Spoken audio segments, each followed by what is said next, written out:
Can I hold your hand. एक खूबसूरत एहसास, कोमल अग्रवाल की कलम से निकला उपन्यास।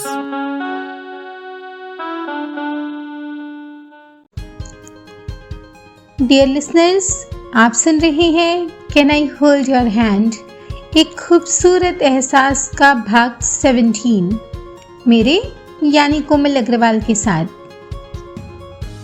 कहानी के पिछले भाग में आपने सुना कि सूरज प्रीतम और उसके बड़े साले गुरविंदर भाई साहब के साथ पाखी का हाथ मांगने के लिए प्रशांत से मिलने जाता है, जहां गुरविंदर और प्रशांत दोनों में कुछ गोपनीय बातें होती हैं।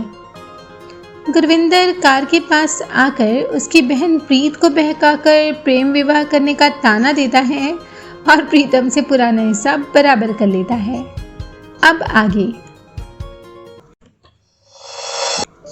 गुरविंदर से कड़वी बातें सुन प्रीतम का तो पूरा जायका ही खराब हो गया था। पहली बार शादी के बाद वह अपने ससुराल आया था, यह सोचकर कि उसकी बड़ी खातिर तवज्जो होगी, और हुई भी, मगर उसकी नहीं, उसके साथ आए सूरज प्रताप सिंह की। ससुराल में हर कोई उसे प्रीत को बहला फुसलाकर लव मैरिज करने का ताना दे ही जाता था, और अभी अभी गुरविंदर भाई साहब ने उसे शब्दों के जो जूते मारे थे ना, उसे सुन तो प्रीतम की सारी बादशाहत धरी की धरी रह गई। ससुराल आते वक्त उसने सूरज से कैसे बड़े बड़े वादे किए थे, और अब उन सब पर झाड़ू फिर गई थी। दोनों को ऐसे जमीन में गड़ी देख गुरविंदर को दया आ गई। वो मुस्कुराते हुए बोले, अरे भाई प्रीतम, ठंड रख ठंड, मैंने तो छोटा सा मजाक किया था। तुम लोग हमारी पीठ पीछे हमें साला साला कहते नहीं देखते, तो मैंने सोचा कि जरा तुम लोगों को ससुराल का असली मजा चखाया जाए। क्यों भाई सूरज, ठीक है ना? सूरज से तो कुछ बोलते ही नहीं बन रहा था, मगर आज उसने गढ़ जीत लिया हो ऐसी खुशी उसे हो रही थी। प्रीतम ने तो कसम खाई कि अब से वो कभी भी सालों को साला नहीं कहेगा। प्रशांत पाखी और सूरज के रिश्ते के लिए राजी हो गया है, ये जानकर प्रीतम भी खुश हो गया था, और अब दोनों प्रीत को यह खबर सुनाने चल दिए।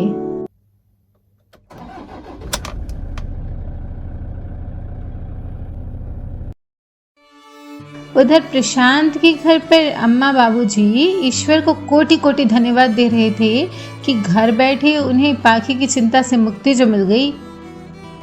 अम्मा बाबूजी से सारी बातें कह प्रशांत किचन में काम करती मीनाक्षी के पास गया और एक एक कर गुरविंदर से हुई बातचीत का ब्यौरा देने लगा। मीनाक्षी की तो जैसे मुंह मांगी मुराद ही पूरी हो गई थी।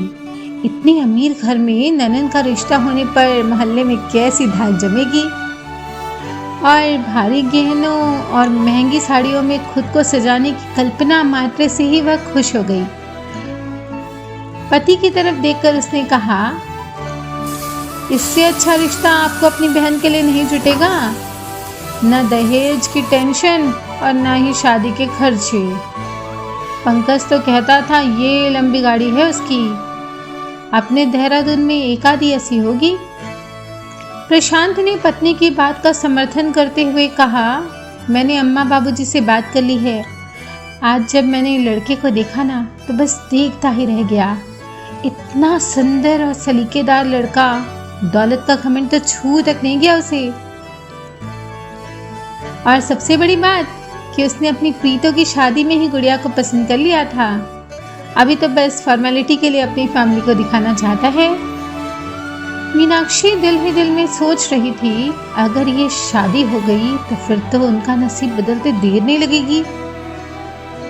फिर उनका भी रहन सहन अमीरों जैसा हो जाएगा। मगर परोक्ष में प्रशांत से कड़वे स्वर में बोली, मैं तो ये सोच रही हूँ कि आखिर उसने आपकी बहन में ऐसा क्या देख लिया कि उसी से लगन करने को मचल रहा है। उसे कहाँ रिश्तों की कमी होगी, इतना अमीर जो ठहरा। पूछ लेना ठीक तरह, कहीं दहेज तो नहीं चाहिए ना उन्हें। प्रशांत ने नाराज होते हुए कहा, वो सब मैं देख लूंगा, अपनी बहन को खाली हाथ विदा नहीं करूंगा मैं। मीनाक्षी उसकी बात से असहमत होती हुई बोली, हमारे पास है ही क्या उन बड़े लोगों को देने के लिए। और पंकज तो बोल रहा था कि आजकल तो खूब चक्कर लगते हैं अपने घर के, और तो और फूल भी आने लगे हैं। प्रशांत को फूल वाली बात पर भरोसा करना मुश्किल हो रहा था। पाखी कहाँ है, जरा उसे बुलाओ। मीनाक्षी ने अपनी धारदार जुबान चलाते हुए कहा, और कहाँ होगी सिंड्रेला, कमरे में या फिर गई होगी छत पर टहलने। प्रशांत ने पत्नी के कटाक्ष पर ध्यान न देते हुए सीढ़ियों का रास्ता लिया। भाई को देखते ही पाखी चहक उठी, भैया आज इतनी देर कहाँ लगा दिया आपने? मैं खाने पर आपका कितना इंतजार करती रही, और फोन क्यों नहीं रिसीव किया आपने? उसने सवालों की झड़ी लगा दी। प्रशांत बहन का लाड करते हुए बोला, पगली ऐसा कभी हुआ है कि मैंने तेरा कॉल देखा हो और ना उठाया हो? फिर आज क्या हुआ? पाखी ने भैया को बैठाते हुए कहा।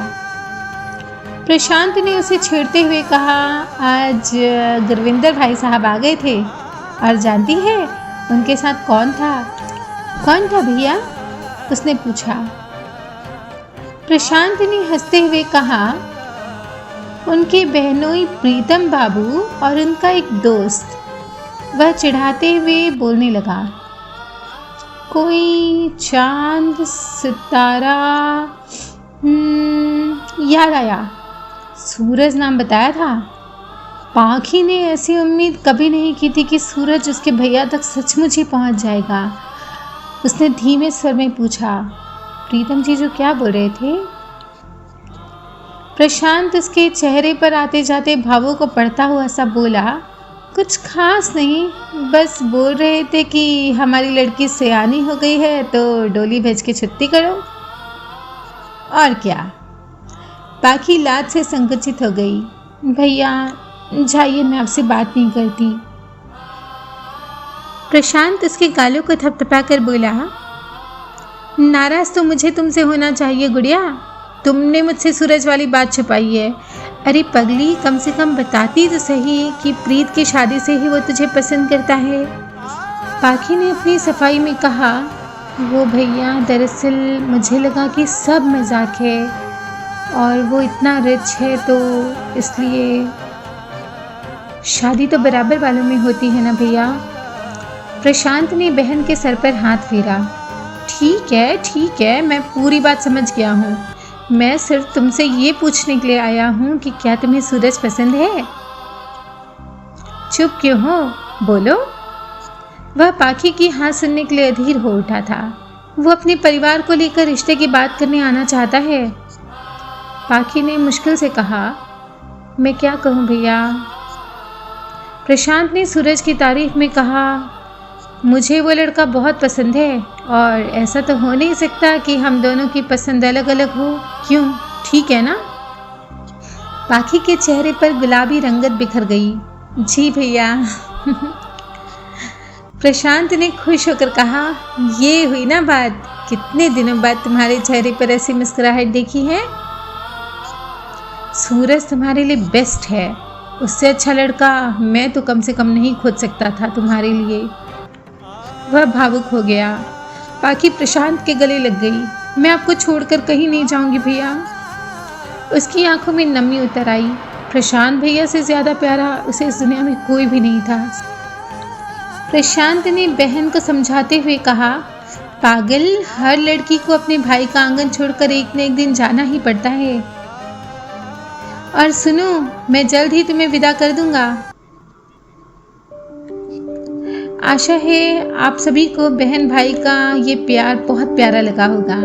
क्या आपकी भी ऐसी ही कोई प्यारी बहन या भाई है जिसे आप ऐसा ही प्यार करते हैं?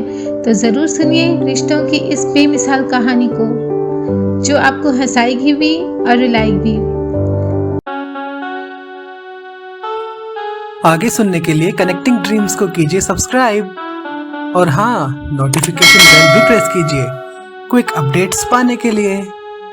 पसंद आया तो लाइक का बटन जरूर दबाइए, शेयर कीजिए अपने फ्रेंड्स एंड फैमिली के साथ, और अपनी फीलिंग्स शेयर कीजिए हमसे कमेंट्स के द्वारा।